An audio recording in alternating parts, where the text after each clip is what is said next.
만약 꿀벌이 지구상에서 사라진다면 우리는 어떤 세상을 마주하게 될까요? 이 질문은 단순한 상상이 아닙니다. 실제로 지금 전 세계에서 꿀벌은 조용히 사라지고 있으며 그 여파는 생각보다 훨씬 가까이 와 있습니다. 지금부터 그 상상조차 하기 힘든 미래를 함께 알아보겠습니다. 꿀벌은 단순히 꿀만 만드는 존재가 아닙니다. 꿀벌은 수분 매개자로서 지구 생태계를 지탱하는 핵심 역할을 합니다. 꽃이 피는 식물 중 약 70%가 꿀벌과 같은 곤충의 수분을 통해 번식합니다. 사과, 딸기, 수박, 호박, 아몬드, 블루베리 등 우리가 즐겨 먹는 과일과 채소 대부분은 꿀벌이 꽃에서 꽃으로 옮겨다니며 수분을 해줌으로써 열매를 맺는 것이죠. 꿀벌의 날갯짓 하나가 지구 생태계와 인류의 식량을 지탱하고 있는 셈입니다. 이처럼 중요한 꿀벌들이 지금 전 세계적으로 급감하고 있습니다. 미국에선 2022년 한 해 동안 양봉업자들이 보유한 꿀벌이 무려 48%가 사라졌다고 보고했습니다. 유럽연합 일부 국가에선 매년 30% 이상의 꿀벌이 줄고 있으며 어떤 지역에선 꿀벌이 완전히 자취를 감추기도 했습니다. 이 현상은 단순한 개체수 감소가 아닙니다. 꿀벌 군집 붕괴 현상이라는 이름으로 국제사회에서도 심각하게 받아들여지고 있죠. 원인은 다양합니다. 농약과 제초제의 남용, 기생충, 특히 발호와 진드기, 기후변화로 인한 꽃피는 시기 불일치, 서식지 감소와 도시화, 단일 작물 중심의 농업 구조까지 꿀벌에게는 생존을 위협하는 요소들이 사방에 도사리고 있습니다. 만약 꿀벌이 완전히 사라진다면 어떤 일이 벌어질까요? 첫째, 세계 식량 생산의 30% 이상이 직접적인 영향을 받게 됩니다. 특히 과일, 채소, 견과류, 콩류처럼 꿀벌의 수분에 의존하는 작물들은 수확량이 급감하고 그 결과 식품 가격은 폭등하게 됩니다. 이건 단순한 물가 상승이 아니라 지속적인 영양 불균형으로 이어질 수 있는 문제입니다. 신선한 식재료를 구하기 어려운 계층부터 건강 문제에 직면하게 될 것입니다.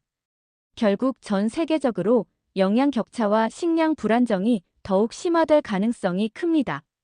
둘째, 축산업도 그 여파에서 자유롭지 않습니다. 많은 가축들이 먹는 풀과 곡물 역시 자연 수분에 의존하는 식물들입니다. 꿀벌이 사라지면 이들 작물의 생산성도 떨어지고 사료비는 오르고 가축의 성장도 둔화됩니다. 그 결과 우유, 달걀, 고기 같은 동물성 식품의 공급이 줄어들고 가격이 오르면서 서민들의 식탁부터 영향이 시작됩니다. 동물 단백질까지 위협받는 시대, 결코 먼 이야기가 아닙니다. 셋째, 생태계 자체가 무너질 수 있습니다. 수분이 되지 않아 줄어든 식물들은 곧 이를 먹는 곤충과 초식동물의 감소로 이어지며 그 다음은 곤충을 먹는 새, 더 나아가 그 새를 먹는 포식자까지 영향을 받게 될 겁니다. 이렇게 먹이사슬의 가장 아래부터 균열이 시작되면 생태계는 순식간에 무너지게 될 것이며 한 종의 사라짐을 시작으로 연쇄적인 붕괴가 이루어질 것입니다. 우리가 알고 있던 자연의 질서가 통째로 흔들릴 수 있습니다. 넷째, 인간의 삶도 그리 안전하지 않습니다.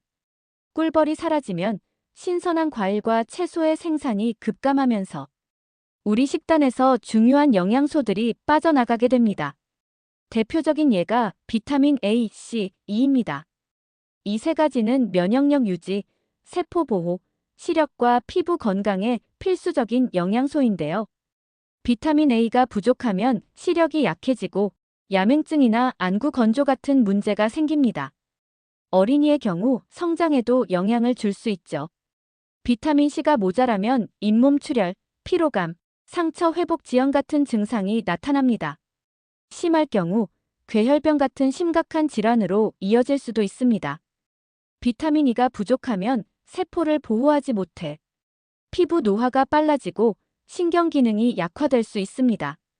면역력도 함께 떨어지죠. 결국 꿀벌이 사라지는 건 단지 과일이 없어지는 문제가 아니라 우리의 건강을 직접적으로 위협하는 문제이기도 합니다. 실제로 꿀벌이 사라진 현실은 이미 일부 지역에서 나타나고 있습니다. 중국 쓰촨성의 일부 과일 농장에선 꿀벌이 사라지자 농민들이 직접 나무에 올라 붓으로 꽃가루를 옮겨주는 수분 작업을 합니다. 이 노동은 매우 비효율적이며 꿀벌이 하던 자연스러운 방식에 비해 정확도도 낮으며 엄청난 시간과 비용이 들죠. 사람이 벌을 대신하는 세상. 이것은 기술의 진보가 아니라 자연의 실패를 인간이 고통스럽게 메우는 현실입니다. 미국과 유럽에서는 꿀벌 임대 산업이 생겨났습니다. 대형 농장은 수분 시기에 맞춰 꿀벌을 트럭에 실어와 작물을 수정시킨 후 다시 회수해가는 방식이죠. 꿀벌은 더 이상 자연의 일부가 아닌 이동 가능한 수분 인프라로 전락하고 있습니다. 이러한 산업화는 꿀벌의 스트레스를 가중시키고 수명 단축, 질병 감염 증가, 번식 실패로 이어지며 생존 자체를 위협하고 있습니다. 일부 과학자들은 꿀벌의 대체 수단을 연구 중입니다. 하버드대는 로보비라는 초소형 인공벌을 개발했으며 일본에서는 드론을 이용해 꽃가루를 분산시키는 기술을 시험 중입니다. 그러나 아직까지 자연의 꿀벌을 완전히 대체할 기술은 없습니다. 비용은 수십 배, 효율은 비교조차 어렵습니다. 무엇보다 생태계란 단순한 기술로 흉내낼 수 없는 정교하고 유기적인 시스템이기 때문입니다. 꿀벌이 없는 세상은 단순히 벌이 없는 세상이 아니라 모든 것이 무너지는 세상이 될 수도 있습니다. 전 세계적으로 꿀벌을 지키기 위한 다양한 시도가 이어지고 있습니다. 프랑스는 벌의 신경계를 교란시키는 네오니코티노이드계 농약을 금지했고, EU는 벌 친화적 도시를 조성 중이며, 우리나라도 일부 지자체에서 꿀벌 서식지를 복원하고 양봉 농가를 지원하고 있습니다. 시민단체들은 벌을 위한 정원 만들기 캠페인을 통해 도시 속에서도 꿀벌이 살아갈 수 있는 공간을 확장하고 있죠.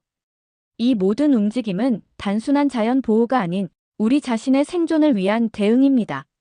물론 꿀벌의 위기를 막는 일은 거대한 변화와 정책이 필요합니다. 하지만 작고 단순한 실천도 분명히 의미가 있습니다.